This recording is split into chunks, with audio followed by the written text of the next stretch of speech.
Ranga sir short చేయి not video రావట్లేదు, కనిపించట్లేదు. ఎన్ని తీసుకుంటే వీడియో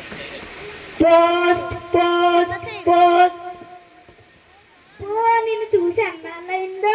అయ్యా నీకు ఉత్తరం వచ్చింది. ఈ ఉత్తరం ఏమిటో ఏటో నాకు చదవడం రాదు, ఏమీ రాదు. ఒరే నాయన ఈ ఉత్తరం చదువుదు రారా.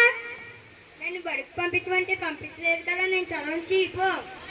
వీడు చదవలేడు, నాకు చదవడమే రాదు. ఈ ఉత్తరం ఎవరు చదువుతారో ఏమో. దారంట పోయేవాడిని పట్టుకోవాలి. ఈవిడ ఎవరో టిక్ టాక్ గా రెడీ చేస్తుంది. అమ్మ అమ్మాయి ఉత్తరం చదవమ్మా. ఏముందయ్యా ఇందులో?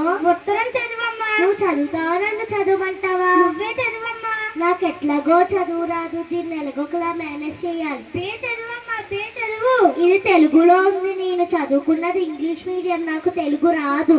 చూడడానికి టిక్ టాక్ గా రెడీ చేస్తుంది కానీ తెలుగు చదవడం రాదట. అబ్బో ఈ రంగకి నేను దొరికాను ఇంకో నా పని అయిపోయినట్టే. నాయనా నాయన ఉత్తరం చదువు నాయనా.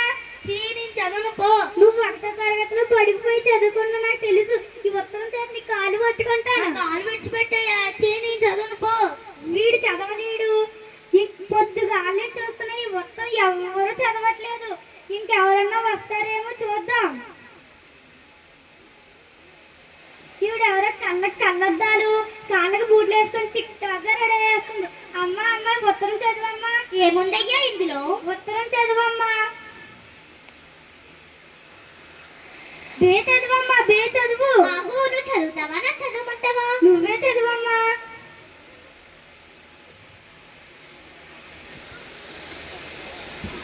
ఏం ఆలోచిస్తున్నావమ్మా? ఎప్పుడో 10వ తరగతిలో చదువుకున్న గుర్తు తెచ్చుకుని జరాగయ్యా. బే చదవమ్మా, బే చదువు. నువ్వు ఎలాగో తెలుగు చదువు నాకు అర్థమైపోయిందమ్మా. నా ఉత్తరం నాకు ఇచ్చే. నేను చదువుతాను. చదవద్దు. చదవను అన్నప్పుడు చదవమన్నారు, చదువుతాను అంటే చదవద్దు అంటున్నారు. ఏంటో ఈ మనుషులు. చూడడానికి టిక్ టాక్ గా రెడీ చేస్తున్నాను, తెలుగు చదవడం రాదట. అయ్యా పోతాపో ఈ ఉత్తరం చదవయ్యా. ప్రియమైన అల్లుడు రంగయ్యకు నీ అత్తమామల రాసినది. నిన్న హాస్పిటల్లో నీ భార్య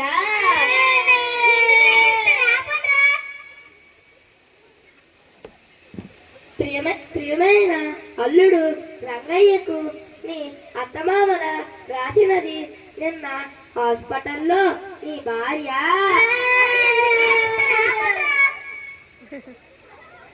ప్రియమైన అల్లుడు రంగయ్యకు నీ అత్తమామల రాసినది. నిన్న హాస్పిటల్లో నీ భార్యకు కవల పిల్లలు పుట్టారు.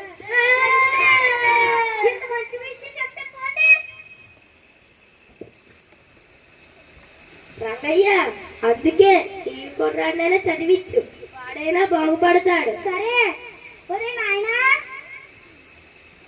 నువ్వన్నా బాగా చదువుకొని నాకు పెద్ద బాగా చూసుకోరా. సరేనా, రేపు నుంచి బడిలోకి వెళ్ళి చదువుకుంటా.